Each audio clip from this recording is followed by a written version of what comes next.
പ്രിയ സഹോദരി സഹോദരങ്ങളെ, കർത്താവായ യേശുക്രിസ്തുവിന്റെ നാമത്തിൽ സ്നേഹവന്ദനം. ക്രംസ് ഓഫ് വേർഡ് എന്ന യൂട്യൂബ് ചാനലിലേക്ക് നിങ്ങൾക്ക് ഏവർക്കും സ്വാഗതം. ഈ ദിവസങ്ങളിൽ ഞാൻ നിങ്ങളുമായി പങ്കുവയ്ക്കുന്ന വിഷയം misunderstandings about speaking in tongues, അന്യഭാഷയെ പറ്റിയുള്ള തെറ്റായ ധാരണകൾ എന്നതാണ്. പ്രധാനമായും 7 തെറ്റിദ്ധാരണകളാണ് ഞാൻ ചൂണ്ടിക്കാണിക്കുന്നത്. അതിൽ 5 തെറ്റിദ്ധാരണകൾ എന്ത് എന്ന് കഴിഞ്ഞ 5 പ്രഭാഷണങ്ങളിൽ ഞാൻ വ്യക്തമാക്കി. ഇതിന്റെ ഡിസ്ക്രിപ്ഷൻ ബോക്സിൽ കൊടുത്തിരിക്കുന്ന ലിങ്കുകളിൽ സെർച്ച് ചെയ്താൽ ഈ വിഷയവുമായി ബന്ധപ്പെട്ട് ഞാൻ ചെയ്തിട്ടുള്ള എല്ലാ പ്രഭാഷണങ്ങളും അതോടൊപ്പം എന്റെ മറ്റ് പ്രഭാഷണങ്ങളും കേൾക്കുവാൻ നിങ്ങൾക്ക് കഴിയുന്നതാണ്. ഇന്ന് ഞാൻ അവതരിപ്പിക്കുന്നത് അന്യഭാഷയെ പറ്റിയുള്ള 6ാമത്തെ തെറ്റിദ്ധാരണ എന്ത് എന്നതാണ്. It is a mistake for women to speak in tongue in church. സ്ത്രീകൾ അന്യഭാഷയിൽ സഭയിൽ സംസാരിക്കുന്നത് തെറ്റാണ്. സ്ത്രീകൾ സഭയിൽ അന്യഭാഷയിൽ സംസാരിക്കുന്നത് തെറ്റാണ്. സ്ത്രീ വിമോചന പ്രസ്ഥാനങ്ങളും സ്ത്രീകളുടെ തുല്യതാവാദവും ഒക്കെ ശക്തി ആർജിച്ചിട്ടുള്ള ഈ കാലഘട്ടത്തിൽ എന്റെ ഈ പ്രസ്താവന സ്ത്രീകളുടെ നെറ്റി ചുളിപ്പിക്കും എന്നതിൽ എനിക്ക് സംശയമില്ല. എന്നാൽ കൊരിന്ത്യ സഭയുടെ പശ്ചാത്തലത്തിൽ അന്യഭാഷാവരം ഉപയോഗിക്കുന്നതിൽ വിശുദ്ധ പൗലോസ് അപ്പോസ്തലൻ സ്ത്രീകൾക്ക് മുൻപിൽ ഉയർത്തിയ ചില വിലക്കുകളെ പറ്റിയാണ് ഇവിടെ ഞാൻ പരാമർശിക്കുന്നത്.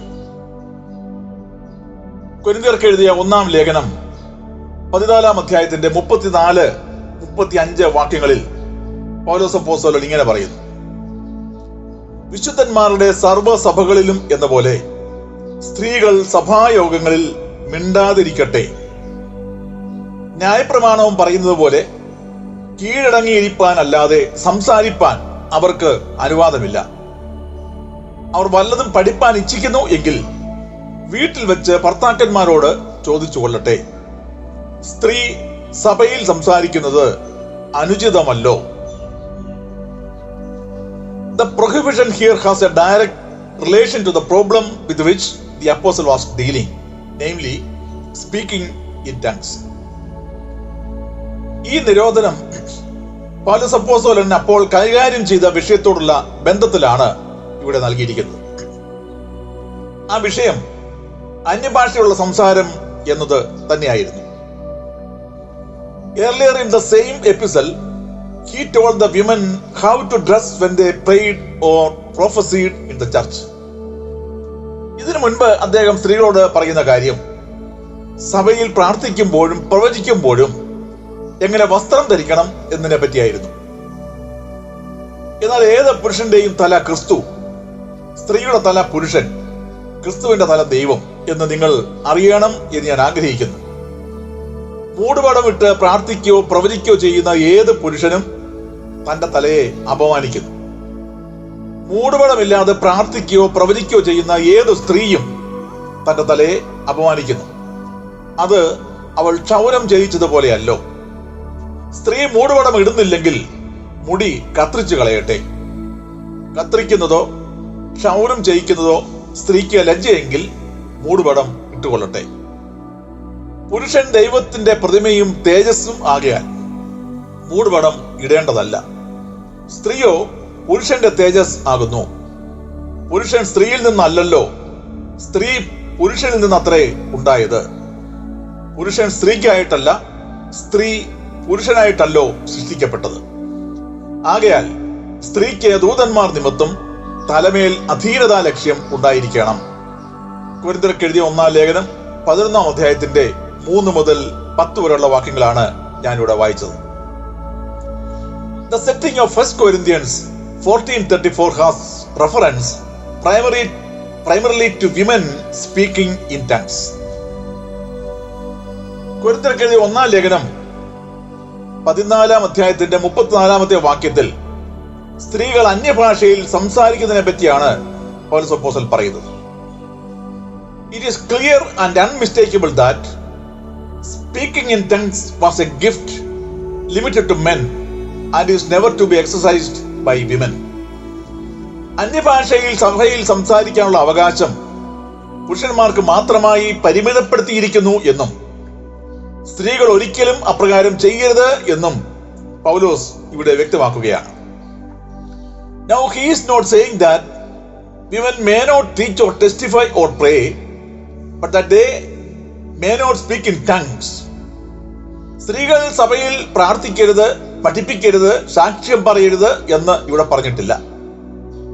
എന്നാൽ തിമോത്തിയോസിന് എഴുതിയ 1-ാം ലേഖനം 2-ാം അധ്യായത്തിന്റെ 12-ാമത്തെ വാക്യത്തിൽ ഇങ്ങനെ പറഞ്ഞിട്ടുണ്ട്: മൗനമായിരിക്കാൻ അല്ലാതെ ഉപദേശിപ്പാനോ പുരുഷന്റെ മേൽ അധികാരം നടത്തുവാനോ ഞാൻ സ്ത്രീയെ അനുവദിക്കുന്നില്ല. The point of this passage is that a woman's ministry must not usurp authority over the man. ഇങ്ങനെ പറയാനുള്ള കാരണം സ്ത്രീകളുടെ ശുശ്രൂഷ പുരുഷന്മാരുടെ അധികാരത്തിന്മേലുള്ള കടന്നുകയറ്റമാവരുത് എന്ന അർത്ഥത്തിലാണ്.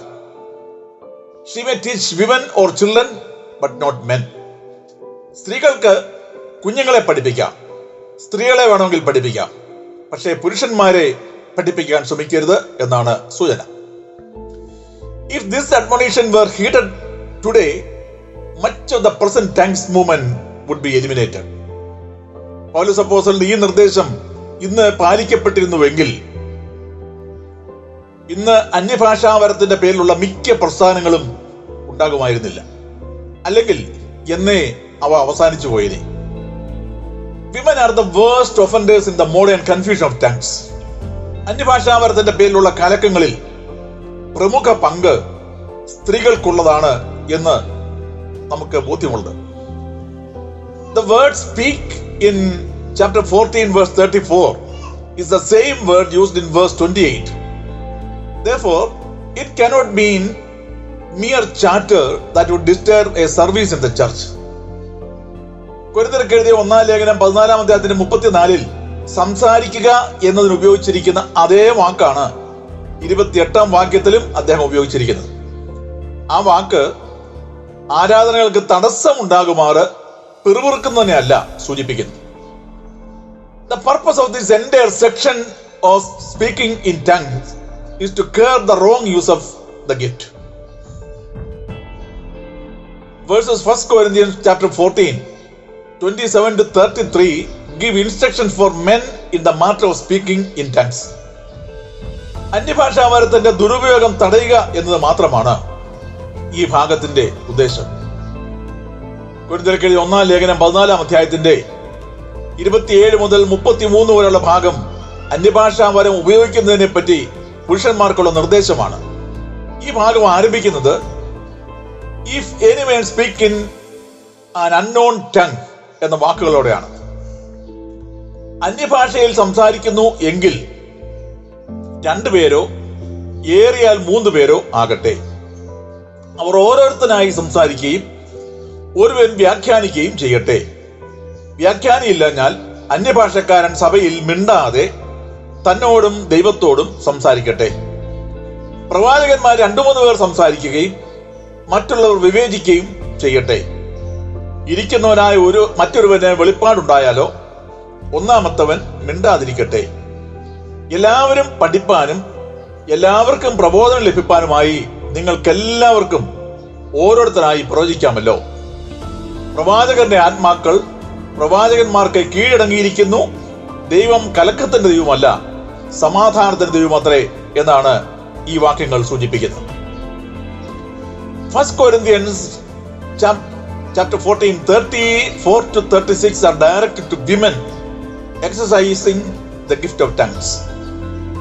1 Corinthians 14-ാം അധ്യായം 34 മുതൽ 36 വരെയുള്ള വാക്യങ്ങൾ അന്യഭാഷ സംസാരിക്കുന്ന സ്ത്രീകൾക്കുള്ള പ്രത്യേക നിർദ്ദേശമാണ്. വിശുദ്ധന്മാരുടെ സർവ്വസഭകളിലും എന്ന പോലെ സ്ത്രീകൾ സഭായോഗങ്ങളിൽ മിണ്ടാതിരിക്കട്ടെ. ന്യായപ്രമാണവും പറയുന്നത് പോലെ കീഴടങ്ങിയിരിക്കാൻ അല്ലാതെ സംസാരിപ്പാൻ അവർക്ക് അനുവാദമില്ല. അവർ വല്ലതും പഠിപ്പാൻ ഇച്ഛിക്കുന്നുവെങ്കിൽ വീട്ടിൽ വെച്ച് ഭർത്താക്കന്മാരോട് ചോദിച്ചു കൊള്ളട്ടെ. സ്ത്രീ സഭയിൽ സംസാരിക്കുന്നത് അനുചിതമല്ലോ എന്നാണ് പൗലോസ് അപ്പോസ്തലൻ പറയുന്നത്. And if any women wanted to take issue with Paul, he would ask them one question: which book in all the inspired scriptures was written as the result of the Holy Spirit? Revealing to woman. 36 വാക്യം. ഏതെങ്കിലും സ്ത്രീകൾ ഈ വിഷയം പൗലോസിന്റെ മുൻപിൽ ഉന്നയിച്ചാൽ അദ്ദേഹത്തിന് അവരോട് ചോദിക്കാനുള്ള ചോദ്യം 36 വാക്യത്തിൽ രേഖപ്പെടുത്തിയിരിക്കുന്നു. ദൈവവചനം നിങ്ങളുടെ ഇടയിൽ നിന്നോ പുറപ്പെട്ടത് അല്ല, നിങ്ങൾക്ക് മാത്രമോ വന്നത്? ഈ ചോദ്യത്തോടെ അദ്ദേഹം ആ വാദം അവിടെ അവസാനിപ്പിക്കുകയാണ്. ഈ വസ്തുത വ്യക്തമാക്കുന്നത് സ്ത്രീകൾ സഭയിൽ അന്യഭാഷയിൽ സംസാരിക്കുന്നത് അനുചിതമാണ്, തെറ്റാണ് എന്നാണ്.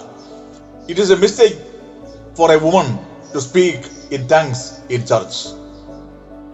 നമുക്ക് പ്രാർത്ഥിക്കാം. ഞങ്ങളുടെ പ്രിയപ്പെട്ട കർത്താവേ, ദൈവവചനം ഞങ്ങളുടെ മുമ്പിൽ നൽകുന്ന വെളിപ്പാടുകൾക്കനുസൃതമായി ഞങ്ങളുടെ ജീവിതത്തെ ക്രമീകരിപ്പാൻ, സാമൂഹ്യമായി ഞങ്ങളുടെ ഇടപെടലുകളെ നിയന്ത്രിക്കുവാൻ നീ ഞങ്ങളെ സഹായിക്കണം എന്ന് പ്രാർത്ഥിക്കുന്നു. ഞങ്ങൾ ആരാധനയ്ക്കായി ഒരുമിച്ച് കൂടി വരുമ്പോൾ എങ്ങനെയാണ് പെരുമാറേണ്ടത്, എങ്ങനെയാണ് ഇടപെടേണ്ടത്, ആ സഭായോഗങ്ങൾ ഞങ്ങൾ എങ്ങനെയാണ് പങ്കെടുക്കേണ്ടത് എന്ന് നിന്റെ വചനം വ്യക്തമായി ഞങ്ങളുടെ മുമ്പിൽ ഞങ്ങൾക്ക് ദർശനങ്ങൾ നൽകുമ്പോൾ അതനുസരിക്കാനുള്ള വിവേകം, വിനയം ഞങ്ങൾക്ക് അവിടെ നൽകണം എന്ന് പ്രാർത്ഥിക്കുന്നു. കാലഘട്ടത്തിന്റെ ചിന്താധാരകൾക്കനുസൃതമായി വേദപുസ്തക വിപരീതമായ ഉപദേശങ്ങളിലേക്ക് ഞങ്ങൾ വഴിമാറിപ്പോവുകയും അത്തരം നിർദ്ദേശങ്ങൾക്ക് അമിതമായ പ്രാമുഖ്യം നൽകി വേദപുസ്തകത്തിന്റെ ദർശനങ്ങളെ ഞങ്ങൾ മറിച്ചു കളയുകയും ചെയ്ത് ഞങ്ങളുടെ കുറവുകൾ ഞങ്ങളോട് ക്ഷമിക്കണം. ദൈവഹിതപ്രകാരവും ദൈവവചനപ്രകാരവും ഞങ്ങളുടെ ജീവിതത്തെയും ഇടപാടുകളെയും നയിക്കുവാൻ ഞങ്ങളെ ഓരോരുത്തരെയും ശക്തീകരിക്കണം. അതിനുള്ള വിനയം ഞങ്ങൾക്ക് നൽകണം എന്ന് യേശുവിൻ നാമത്തിൽ അപേക്ഷിക്കുന്നു. കേൾക്കുമാറാകണമേ. ആമേൻ.